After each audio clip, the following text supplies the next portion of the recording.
the more ignored parts of policy is that there are very, very few tools that have been used, so they exist, but that have been used to understand as to whether policies lead to trade-offs for development versus environment, for example. And in the environment field, and very relevantly to this conference, what has been ignored for a very long time is really identifying as to whether policies lead to trade-offs with respect to, say, poverty alleviation, development, and the environment. And environment is really the classic case that this occurs, because of which it also gets discounted a lot.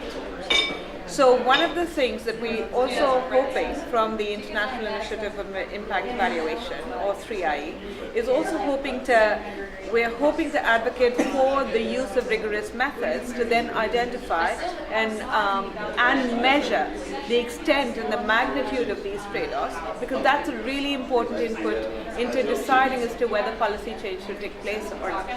So let's take, for example, India. There are 400 million people there who have no access to electricity at all. And I suppose on one hand you would have to say they need access to electricity if their lives are going to be raised to even a sort of adequate level or below adequate level. And on the other side you'd have to say that can't happen, I guess, with coal. How do you measure both those up? Because they're almost impossible to match, aren't they? On the one hand you're saying we have to give these people electricity, on the other hand you can't do it with coal. Very good.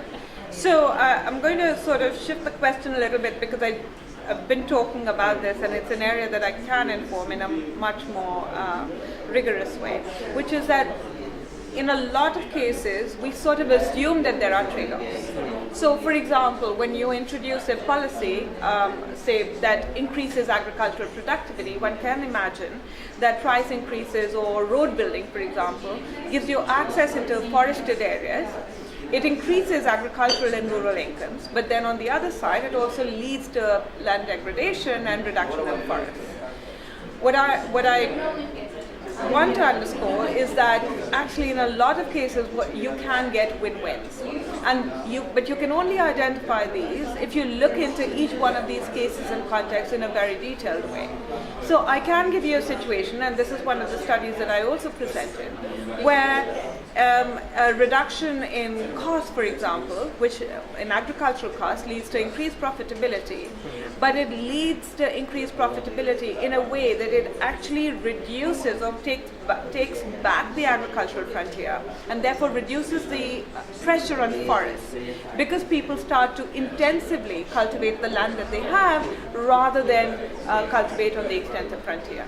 So in the case that you presented, I can imagine, and again this needs to be examined much more closely, that as you build, say, microgrids or micro hydro grids, they lead to increased generation of electricity without really discounting or diminishing the development effects or bringing about environmental effects.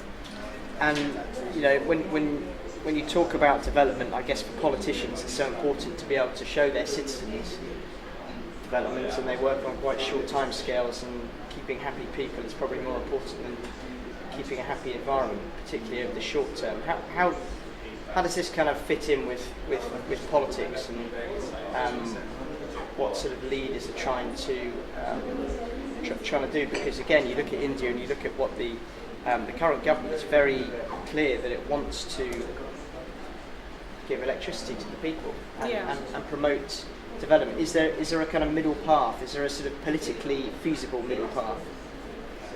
So it's a really good question.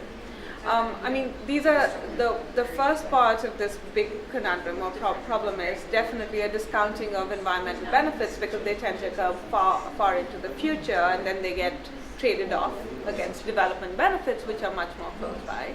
And the second is, of course, the tragedy of the commons. You don't know as to who's really going to own the deleterious effects of policy.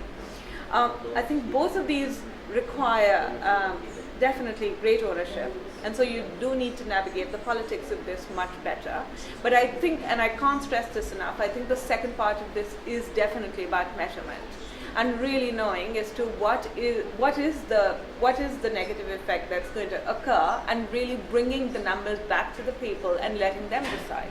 Because in many cases, what happens is that these impacts remain very ambiguous. They're sort of hand wavy, and unless you can translate these into very, very specific numbers and create scenarios and let people know as to what these scenarios mean for them, it's very difficult for them to translate these into something that could impact them.